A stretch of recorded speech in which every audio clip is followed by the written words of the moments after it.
En lo relativo al subsistema de los medios de comunicación como parte de la estructura política de nuestro país, sin lugar a dudas que en estos momentos, y particularmente en los últimos años, se ha acentuado mucho el poder de los medios, pero particularmente de las más importantes cadenas de televisión. Así es, efectivamente, ya los medios informativos se han distinguido por marcar la pauta en la cuestión política. Lo vimos en el 2006, donde se unen para favorecer de manera muy contrapunteada a Felipe Calderón, y luego los distintos acuerdos que ellos llegan a tener, como la famosa Ley Televisa y otras reformas legales que convenían a estos grandes consorcios televisivos, que obligaron al poseedor del monopolio de las comunicaciones a enfrentarse a ellos de manera abierta, porque ya le provocaron competencia, mientras que las televisoras no fueron así. Otro objetivo es también la injerencia de muchos actores políticos en diferentes medios de comunicación. En el sistema político mexicano vemos ya políticos que intervienen, ya sean como propietarios o dueños o accionistas de diferentes empresas informativas, llámese televisoras o periódicos, para autoprotegerse, blindarse en las decisiones político-electorales que suceden en México y en las distintas entidades del país. Entonces, es un actor más en el mundo de la política estatal, en todo el territorio nacional, y cada vez se va viendo cómo intervienen en las grandes decisiones los propietarios. Lo vimos en la reforma electoral, donde se redujo o se controló los spots para los partidos y candidatos, cómo estuvieron golpeteando al Congreso y cómo quisieron provocar un movimiento para cambiar esa decisión que finalmente no se dio. Pero conforme crezcan los intereses de las televisoras o de los grandes consorcios de la comunicación, se va a seguir marcando la pauta en la vida nacional. A grado tal que prácticamente, a partir de que en el Congreso Federal se aprobó una serie de reformas para insertarlas en la nueva legislación federal, hoy los medios de comunicación, particularmente los electrónicos, mantienen una actitud sumamente crítica con respecto al fenómeno electoral derivado o producto de esa nueva ley.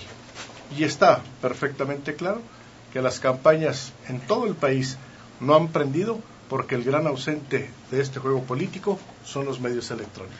Efectivamente, aquí habría que recordar uno de los postulados de Giovanni Sartori, ese gran ideólogo de la cuestión de los medios de comunicación, donde él lo podríamos parafrasear de esta manera, y él dice: si no sales en la tele no existes. Claro. Entonces sabemos ahora que los medios tienen el poder incluso de hacer inexistente la campaña de algún político, de resaltar los errores o las virtudes de acuerdo con los intereses que se manejan. Entonces, en este caso, obviamente, las televisoras, a raíz de las modificaciones que se dan a la Ley de Radio y Televisión, la famosa Ley Televisa, bueno, sienten que tienen alguna ventaja, pero luego viene la reforma en donde los legisladores federales acortan la posibilidad de los medios, fundamentalmente de las ganancias económicas, lo que es un golpe bastante duro, porque dejan de entrar aproximadamente 2,000 millones de pesos por solamente publicidad política para estas elecciones que vienen. Obviamente se ha dicho ya que, por ejemplo, la ley Televisa es perfectible, se promete que la próxima legislatura podría retomar el tema y ver las modificaciones necesarias, pero obviamente las campañas políticas no han prendido. ¿Por qué? Porque no son negocio. Así de sencillo. Entonces las televisoras tendrán que ejercer el derecho que les da, el poder que les da tener el vehículo con el cual conectan al político con el ciudadano. Habrá que esperar efectivamente si vienen cambios, porque al menos de aquí al 5 de julio, pues los medios electrónicos, podrán participar en la política, como lo hicieron, por ejemplo, las encuestadoras también a partir de 2006, con un nuevo fenómeno de que los políticos estaban atentos a las cantidades, a las cifras que ofrecían diversas casas. Pues en este caso buscarán otras maneras, y obviamente el político es muy astuto para aparecer en la televisión, generarán noticias a su vez. Finalmente, la circunstancia que el mundo está atravesando el tema de los medios de comunicación registra una serie de novedades. Básicamente ya lo que sucede en un país lejano nosotros podemos enterarnos gracias a Internet. Evidentemente que la televisión sigue siendo hoy por hoy el eje rector de los medios de comunicación y la prensa escrita viene en un proceso de rezago. Quizás ya, como sucedía en el pasado, la prensa escrita es un referente de carácter ideológico nada más, pero ya no es un medio de comunicación importante. En esta circunstancia, ¿cómo se encuentra Durango en la inserción de la evolución que se está llevando a cabo en el mundo y en el país de los medios de comunicación? Así es, aquí podemos observar en nuestro entorno que todavía existe cierta resistencia o no nos ha caído el 20 de entrar a esa modernidad. Podemos observar en el grueso de los medios de comunicación que todavía presentan algunas deficiencias en el manejo de las tecnologías, de las nuevas herramientas para llegar a otros mercados y trascender más allá de la circunscripción local.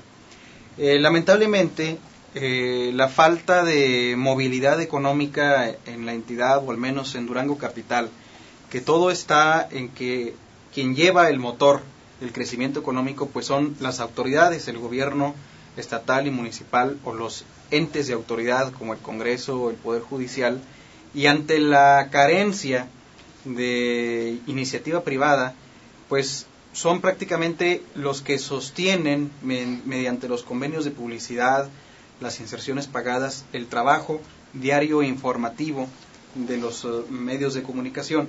Esto trae como consecuencia que el ciudadano ya no se interese tanto por acudir a un periódico porque lee pura boletín o noticia generada por las autoridades de los diferentes niveles de gobierno. Entonces, esto trae como consecuencia de que vayan cayendo más y más y más en el gusto o en la preferencia de la gente.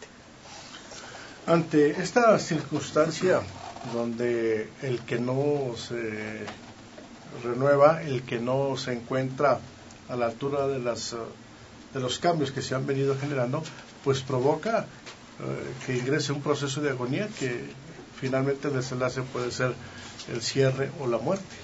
Efectivamente, yo creo que quienes hemos circulado por las calles de Durango hemos visto que incluso a ciertas horas ya de la noche, entrada de la noche, se ofrecen periódicos matutinos. Incluso los niños dicen, bueno, pues lo que me quiera dar. Hay gente que ha comentado, pues se lo regalo, vaya, si no tiene ni siquiera un peso. Entonces, efectivamente, el tiraje, por principio de cuentas, de los medios impresos que hay aquí en la localidad, pues es obviamente bastante reducido si nos comparamos con otros lugares. Hay que decir que, por ejemplo, en Japón, el periódico que más imprime, que más tiraje tiene cada día, tira un aproximado de 14 millones. Hay que decir que en Japón, el japonés promedio lee 3 periódicos cada día. En Durango, bueno, pues finalmente estamos a una abismal distancia que, aunado a la crisis de la credibilidad de los medios, a la crisis de anunciantes y fundamentalmente la crisis económica, pues tendremos que esperar que la persistencia tal vez haga algo por conservar el oficio de la comunicación impresa. Pero lo que hemos visto hasta el momento es que ya, como usted lo dijo desde el principio, la gente de mayor edad que tiene la tradición de comprar un periódico lo seguirá comprando, pero a medida que las generaciones vayan avanzando, pues será así tal vez un proceso en vías de extinción. Bien, me indican que el tiempo se nos ha agotado. Por supuesto que deseo agradecer tanto a Juan Lorenzo Cimental como a Alberto de la Rosa el que nos hayan acompañado en esta mesa de análisis con motivo de que precisamente este día se celebra el Día Mundial de los Medios de Comunicación. Vamos a un corte y regresamos.